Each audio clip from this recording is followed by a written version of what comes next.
Okay guys, welcome again dito sa M-News Experience. Bagong-bagong show po namin to na aking partner na si AJ Rivera ng AR Media. Kung napansin nyo, no, iba na yung setup, yung format ng show namin ngayon. Actually, this will be one of the podcast na gagawin namin ni AJ. Nagsisimula kami, this is our second episode, no? AJ, before natin simulan, pakilala natin siyempre, si AJ, ang ating co-host at ang aming guest, siyempre, Sir Alex Pineda. O pare, kamusta naman kayo dyan? Okay naman, sir. Good evening. Yes, Good evening. good evening. So anyway, guys, ayun, welcome again. This is the second episode of M-News Experience. So today, dahil kakatapos lang ng Bagyong Karina, so we will discuss the things that we could do to properly make sure na mag-work pa yung mga kotse natin. So anyways, I'll give you a short intro. We have Alex Pineda here as our guest for tonight. Si Alex is a long-time friend of mine. He's actually building my cars personally, even sa mga kliyente ko when I do restoration. Si Alex din ang tinatawag ko when it comes to engines and under chassis. Even sa conversions, si Alex talaga ang go-to guy ko. So anyways, ayun. Alex, good evening, brother. Good evening. Itong ating episode nga pala ngayon, no, tulad ng sinabi ni partner, no, so, kasi di ba mabaha ngayon, maulan. So ang dami pong lumubog ng mga cities natin dito sa Metro Manila. So number one na nalulubog, syempre mga sasakyan natin, ang gastos niyan, brother. So itong ating episode ngayon, no, is tatanong natin syempre kung anong unang-una, no, nating mga first things to do pagka humupa na ang baha at nakita na natin yung kotse natin na hindi na lumulutang. So pare, paano nga ba? Okay, so of course, yung mga unang kailangan i-check natin, that's why we have Alex here, is to give us advice on what to check. Unang-una, ayun nga, napakaraming lumubog na cities. We have Marikina, Valenzuela, Bulacan, I don't know, I think Navotas, Malabon, and other cities din sa south, I think lumubog din. So ayun, Alex, what advices can we give our viewers, no? Like what are the first things to check pagkatapos ng baha, after mo submerge yung sasakyan natin? Okay. Good evening ulit.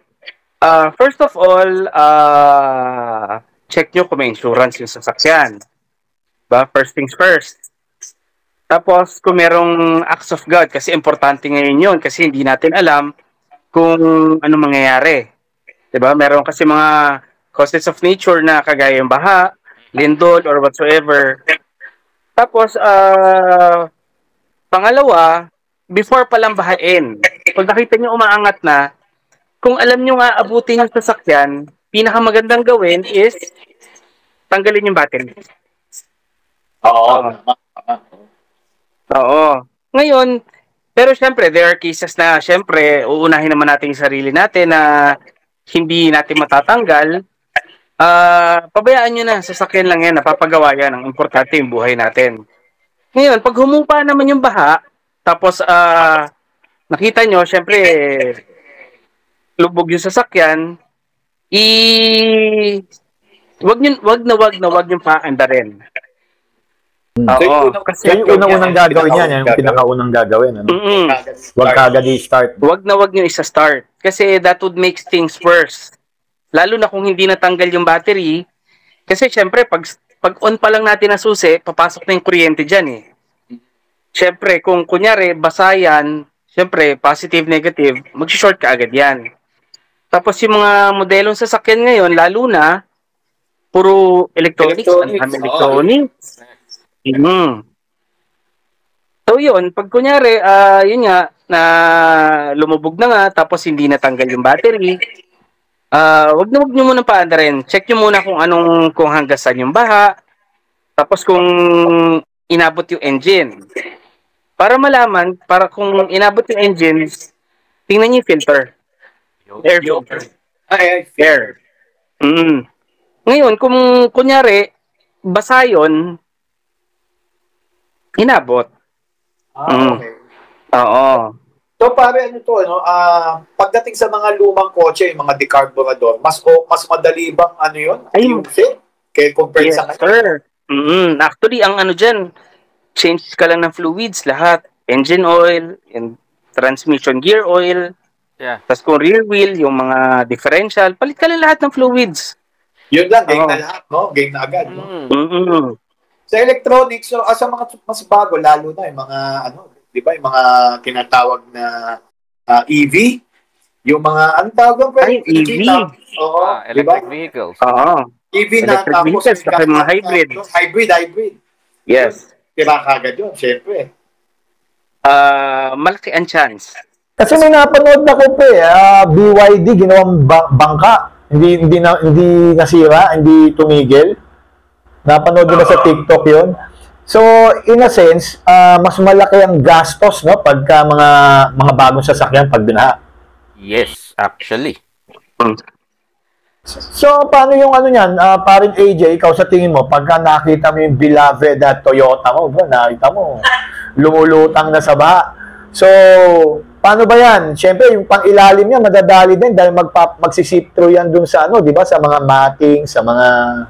Well, actually, kung sakaling mangyari yun, ayun nga, if hindi na mabunot yung battery, wag mo isa-start. Kasi, yung damage na sinasabi ni Alex kasi unang-una, highly possible na maging grounded yung motor. Oo, kasi basa, di ba? Actually, kahit moist lang. Kahit moist lang. Kalaban na ng mga electronics yun. Pawis lang. Given the fact na yun nga, for example, yung auto nga natin, dahil sa sobrang baba niya, apparently, ang ECU core, yung computer box, nandun sa ilalim ng cigarette lighter. So, nasa may sahig. So, pag tinamaan yan, anong gagawin dyan? Papalitan na? Not necessarily, but syempre, I don't know, Alex, correct me if I'm wrong, but May medyo ba do, Alex? unang-unang, patuyuin mo muna. Oo, patuyuin muna. Pinakamaganda. Di ba yung iba ginagawa, nilulubog nila sa bigas? Oo, sa bigas. No? Actually, that's effective. Parang Oo. cellphone lang. Effective. Tapos basta pag isasaksak mo na, just make sure na na tuyo siya. Tuyo lahat. Oo. Ngayon, kung actually meron naman ang gumagawa ng mga ECUs, meron naman nagre-repair. Tsaka check fluids lahat, no? Palit agad lahat ng fluids. Ay, lahat palit. Yeah. Oo. Mas mahirap kasi kung kunyari isasapalaran natin mas lalaki gastos. Totoo. So, necessarily ba kailangan ipa-detail lahat yung loob para matanggal yung kalakalawang? O can you do it yourself lang na parang patutuyuin mo lang gamit mga blower, ganyan? Actually, it's a good thing na papadetail mo professionally. Kasi lahat yan tatanggalin carpet, upuan, yung iba nga tanggal pa dashboard. Kasi pag kunyari, ginawa natin, okay yun. Malaki matitipid natin. Kaso syempre, kagaya yung mga putik, yung mga baha na may putik, hindi naman natin lahat matanggal. Oo. And alam natin, pag mga second-hand cars, pag nabaha, kakalawangin, tapos hindi na siya ganun ka-saleable. Actually, maraming issues pag ang sasakyan na baha. Kasi it may not, hindi ka agad mag-manifest. Pwede through time siya lalabas yung problema. Yes. Actually, sa suspension, pag pala sa suspension naman, syempre, check nyo kung lalo na yung mga bearing. Correct. Lalo na kung matagal nakababad, syempre natutuyuan ng grip yan Mga ngalawang talaga, no? Oo. Syempre, yung mga bearing yan, imbis na smooth yung ikot niya, gaganit yan. Konting kalawang lang. Ang kalawang pa naman, ang bilis. Pag hindi mo na address. So, ibig sabihin nito, pare, no? Yung tipong talagang thoroughly mo i-check yung sasakyan mo. So, talagang dadalhin mo sa mga shops talaga para mapaayos. Hindi pwedeng ikaw lang. Better. Hindi, pwede naman. Meron akong mga kilala, sila gumagawa. Actually, lang yan mahirap lang, pagod, daming kakalasin Pero, syempre, marami naman sa atin, mga yung DIYers, diba? At saka, doon tayo matututo Pero I Diba? think mahirapan i-apply yan sa mga bagong sasakyan, no? Dahil talagang dapat kasang tumitira, di ba? Ay, yung mga bago, medyo mahirap-hirap. Complicated masyado, no? Well, Mhm. actually, when you say bago, depende naman yun if it's still under warranty or not. Yes, true. Oo. Kasi merong mga kasa na... Let's may insurance. Oo, ayun, isa pa yun. Kasi, So sa mga insurance, pare, pag sinabing act of God, lahat yan, no? Yung flood, yung Oo, lindol. Tapos, kunyari, napagsakan ka ng puno. ayan. medyo mas mahal Yan, yan. kasama yan. Mm. Well, actually, makakatipid ka instead of ipapagawa mo or i-shoulder mo lahat ng expenses mo dahil meron kang AOG or AON na tag doon sa insurance mo, participation na lang ang babayaran. It's way Yes. lesser than personally spending for your car. So, katulad ako, mahilig ako sa 90s cars, just like Alex.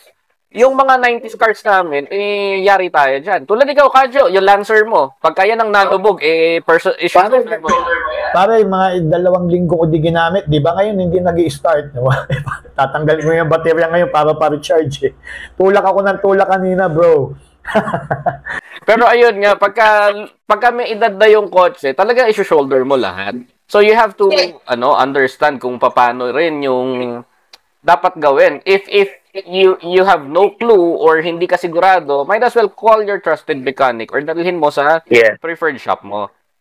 So, kumbaga, it's not the end of the world kung nabahang sasakyan mo. So, kaya mo pa ano yan. Kasi usually, di ba, pag nabaha, parang naglulugbok ng iba.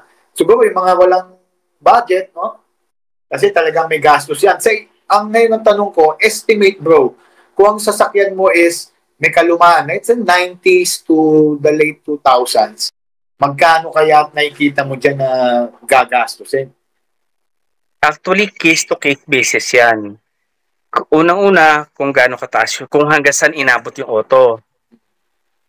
Tapos, Lubog talaga, pare, bubong na lang yung natira. Mga ganyan. Bubong na lang? Medyo masakit-sakit na sa bulsa yun. Parang bumili ka na lang, no? Pero, mas makakatipid tayo kung natanggal yung battery. Yeah. Okay. Yun lang talaga. Basta matanggal lang yung battery. Kasi yung engine, pwede namang i-flash yan, no? Everything, yung mga Pag electronics kasi ang nagloko, yun nga.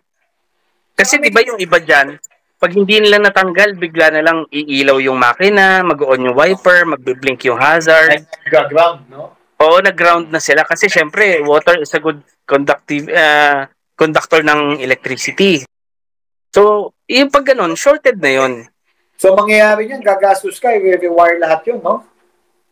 Hindi naman siguro. Hindi naman siguro kailangang i-rewire. Okay. Pero, yun nga, yung mga electricals, lalo yung mga modules, ECU, yun ang So, usong-uso yan, after ng baha, dumadami nagbabuy and sell ng mga sasakyan. Pansin nyo, lumadami. So, ngayon, tips naman, brother. Paano mo malalaman? Diba, titingin ka ng second-hand car. Yes. Ano mong titignan, bro, na baka nabaha ito? Okay. Hindi, unang-una, tingnan mo yung ilalim. Yung sa mating, yung sa may paanong upuan, diba? Silipin mo ilalim ng dashboard. Pero, ako talaga, kasi yun, nagagawa yun, natatanggal yun eh.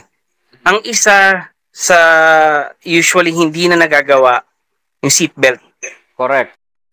Ano yung tsura yan? Pagka yung seatbelt, ano yung tsura? Diba, kunyari, seatbelt, hilahin mo hanggang dulo.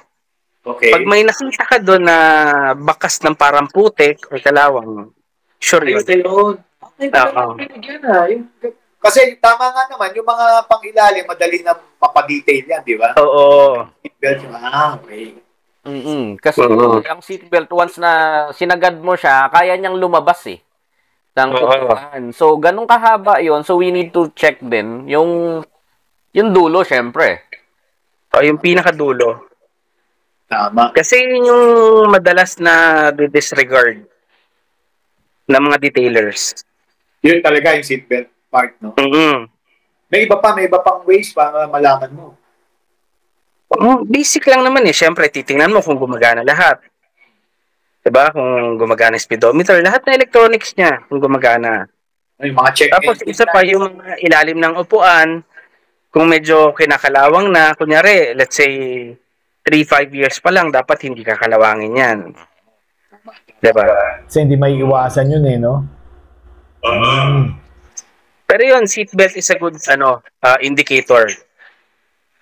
So, parang, 'di ba? Since case-to-case basis ang cost ng pag-repair or pag-troubleshoot ng mga nalubog na sasakyan. Pero hindi ba, Lex, ang pinaka-basic natin is the fluid change? Lahat, syempre. Automatic yun. Isang, let's say, 1,500 or 1,600 na kotse, usually, nasa magkano magagastos niyan? Kasi kung inabot yung intake, let's say basta yung air filter, Yeah. pasusukahin pa yun eh. Mm-hmm. Pasusukahin kasi pag in-start mo yun, malaking problema rin. Oh. Kasi papasok sa combustion chamber mo yun. Correct. Oo. Ngayon, siguro kung fluid change lang, actually, less than 10.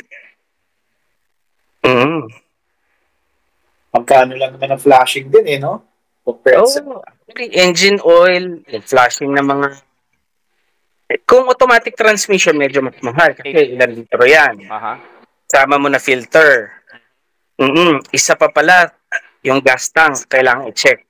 Tsaka kailangan no? Talagang tanggalin yung laman mo, no? Kung sakali, no? Oo, kasi syempre merong breather yan eh. Hindi naman ano yan eh.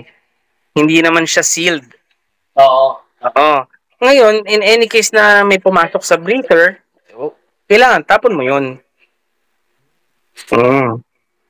So, halimbawa para ito, since nakita na natin yung mga basic, no? Kasi iba, masyadong na yun eh, mga sobrang technical na yung ibang, more on, dun sa tayo muna sa mga in general na dapat natin gawin no, pag nabaha. Yes. Ngayon bro, halimbawa, yung nabaha yung sasakyan ko, saan ako pwede pumunta, yung shop ka ba? Or nag-home service ka para tumulong sa gumagawa ka ba niyan, pare? Ayan, kontakin nila si AJ, oh. Yung manager mo pala si AJ, no? Hindi, AJ is a good friend of mine. Matagal na kayo magkaibigan yan. So, kaya mo kahit pwede mong gawa ng service yan, mga ganyan. Pwede naman by schedule. By schedule.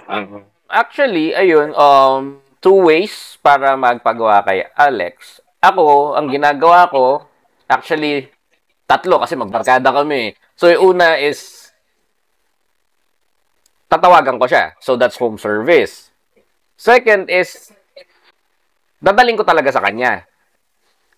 Third, pagka tamang, naipag-swap ako ng kotse sa kanya, palit kaming kotse, dadalhin niya yun. Tapos gagawin. Uy, sa'yo lang yun. Sa'yo lang yun, bro. I know.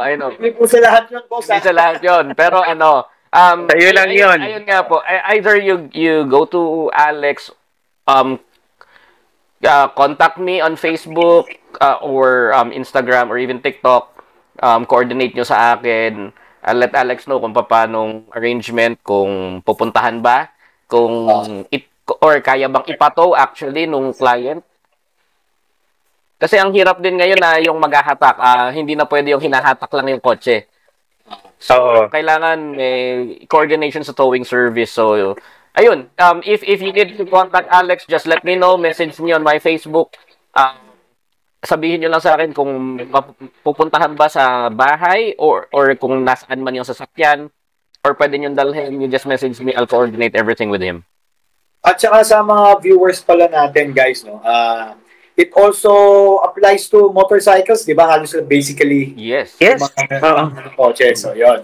So, although sa mga motorcycles, mas maraming mga rider na do it yourself. Mas madali kasi, no? Kasi, mas madali. makina naman eh. Pero same concept. Same concept. Tama.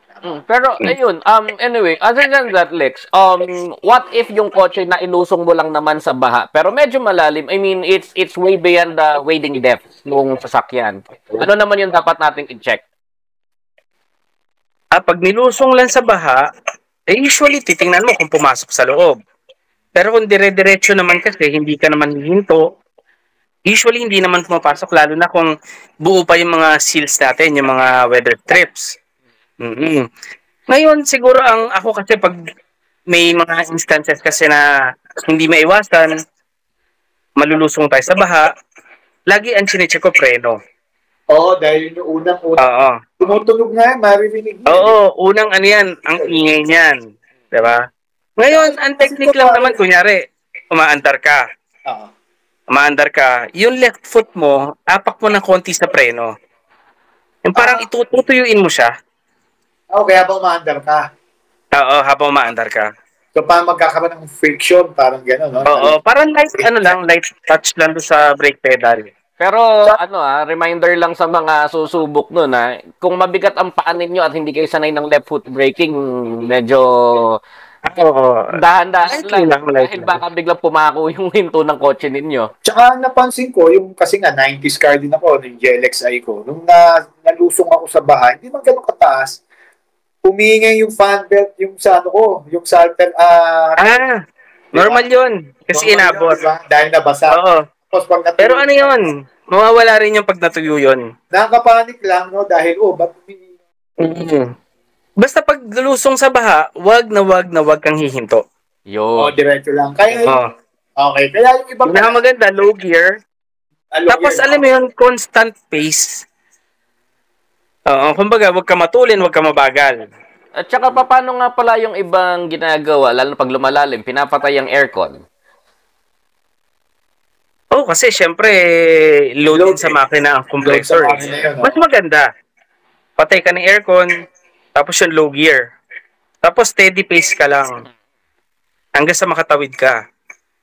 Tapos make sure lang din na walang obstruction sa dadaanan mo. Para dire-diretso. At saka walang tama ang mga tao yung wave, yung alon. Oo.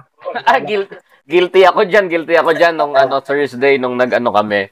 What do you call this? Relief operation kami sa Valenzuela. Medyo hindi ko alam, sa laki pala nung dala kong sasakyan, ang takbong G's o 20 sa konting tubig, Maalon na yun. Kalsik nun.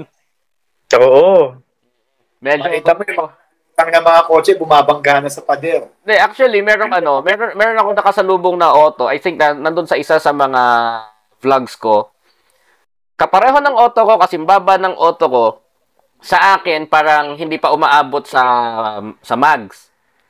Pero yung otong yun, bumper niya, sarado na. Actually, grounded na nga kasi yung paglam siya, kukurap-kurap na. So, ayun. Malaki nga ang impact ng ng alon. Isa pa pala, pag kunyari, dumaan kayo sa baha, pagka after nyo, kunyari, nakatawid na kayo, i-check nyo kung may mga debris yung unahan. Oo, tama. Kasi hindi natin maiwasan, may mga basura. May mga plastic, no? Yes. Oo. Iwasan natin na humarap sa kanan. Magpa-wash ka na underneath, ang tawag ito, yung underwash na, no? Mas maganda. Tama. O nga pala mga viewers, no, when it comes to your problems, ng mga technical problems, mas lalo na sa mga sasakyan nyo, lalo na nga nabaha, you can contact us, no, AJ, so we can give the proper help to you guys. May mga kakilala kasi kami na pwede namin kayo doon ituro kung sakaling wala kayo lalo na sa mga lugar nyo, baka meron tayong mga kaibigan dyan, di ba, na makakatulong. Kasi totoo naman, siguro 80% ng buong Metro Manila is nagsasubmerge pagdating sa tag-ulan. Di ba? Yun. Any more, Papa AJ, questions kay paring, Alex? At ini-istorbo na natin masyado si Sir Alex. Okay lang. Actually, when it comes to that, kasi we already discussed paano kung nalubog, paano kung hindi nabunot si battery, paano kung nailusong mo lang naman, what to check, kung bibili ka ng segunda manong auto. I don't know, siguro, Lex, final words na lang, words of advice sa mga viewers natin? Siguro, pag kunyari, wag naman sana, di ba? Kunyari, mangyari ulit yung actually, parang undoy na nga rin yung karine. Pero kunyari, in any case na mangyari, basta yung i-save nila, yung sarili nila, sasakyan, napapalitan yan, napapagawa yan. Totoo yan. Oo. Napapalitan yan, mas maganda pa. Ang importante yung buhay nila. True. Kasi maraming attached sa auto, alam mo yun. Ay, oo, maraming ganyan. Oo, car is life. Parang guilty tayong dalawa dyan, bro. Boy, wag ka, nung baha. Nandun din ako sa labas, nagbabantay. Alam mo, pagkausap tayo nun eh. Oo nga. Iyakan mo na lang, ano? Ganun talaga. O, yun guys. Again, ito po sana nakatulong po sa inyo yung kahit simpleng-simple lang naman na aming pong mga pananaw, lalong-lalo na dyan po si Sir Alex, no? Pagdating dito sa ating katanungan regarding sa pag nabaha pa ang mga mahal nating sasakyan. Lalo na po yung mga new car owners, no? Yan yung usually nagpapanik pagdating sa mga ganitong bagay. Ayun, wag na wag magpanik. Yun. It's not the end of the world, no? Kaya pang pagawa po ating mga sasakyan. May depende po yan sa gravity ng pangyayaring baha kung nalubog po talaga. O nag-implode. Implode na talaga. Pero anyways, again, you can contact us, guys. If you need some help, no, we're here to answer all your questions, lalo na sa mga comments, no. Again, we would like to thank our guest, Sir Alex. Thank you talaga. Thank you, sir. Yes, brother, thank you very much. Happy to help, bro. Makungulit si paring AJ pagdating sa mga bagay. Marami pa tayong mga pagsasamahan sa show. Okay, guys. Ayun, guys, no, ito po ating second episode. Sana po, guys, you'll be there sa mga susunod pa namin episode. Abangan nyo, lalo-lalo na magkakaroon tayong mga special guest ngayong third episode. Mga vloggers. Kaya si Sir Alex, magbablog na rin yan para tuloy-tuloy na. Well, actually, bro, another thing about Alex is part of AR Media Production. Yun. Oo. Nasa marketing side naman si Brother Alex kasi. So, ayun. Oo. Kaya, anyways, ayun nga, viewers ko, abangan nyo yung mga susunod na episode namin. We have guests, hindi lang po sa kotse, pati sa motor. And of course, we also have an episode that discusses everything under the sun. Yes, lahat-lahat po yan. Tapos tulad ngayon, pakiabangan nyo po next episode natin for our third episode. Pag-uusapan po natin ang Yamaha PG1, ang bagong-bagong underbone ng Yamaha. So, makakasama lang po natin ang ibang mga nakapag-test ride nito. Magiging guest natin, number 1 po dyan, si Sir Zach Lucero. Okay, ayun po. Maraming salamat po again sa panonood nyo. Sana may natutunan kayo sa amin kahit papano. Actually, malaking tulong na rin po yan. Ngayon ko lang po nga nalaman na kailangan nyo i-check yung sa may seatbelt. Salamat, Sir Alex. Hindi sumagi sa isip ko yun. Dati kala ko lang, bubuksan-buksan mo lang yung ilalim. Now we know, di ba? Kaya keep watching our show, you'll know more, lalong-lalo na sa mga competent na tao tulad po ng ating pong guest na si Sir Alex at sa mga magiging guest pa po natin. Any parting words, Papa AJ? Yes, oo nga pala, I would just like to thank everyone na tumulong at nagbigay po ng suporta sa relief operation na ginawa ng Mrs. Universe Philippines Valenzuela at Mad Robot Entertainment or ang JSK Custom. Salamat po sa inyong lahat dahil kundi dahil sa inyo, hindi po namin mabibigay sa ating mga kababayan na nangangailangan. Kasi, Kadyo, umabot ng 600 bags ang naipamigay natin sa Valenzuela. Napakabait naman pala ng grupong yan, Tol. Keep doing good work, pare, ha? At saka, ang ganda doon, hindi lang galing dito sa Metro Manila yung mga donation. Meron tayong kaibigan, actually, special shout out kay Jake Anderson Esma. All the way from Dubai. Si kapatid na Jake, biglang nag-chat sa akin when he saw my first vlog nung Thursday na nawagan ako for donations. Siya yung unang-unang nag-message sa akin na padala ko kahit paano makatulong lang. So, ongoing ba yan? Ongoing? Well, actually, sa ngayon, medyo pahinga muna ang grupo.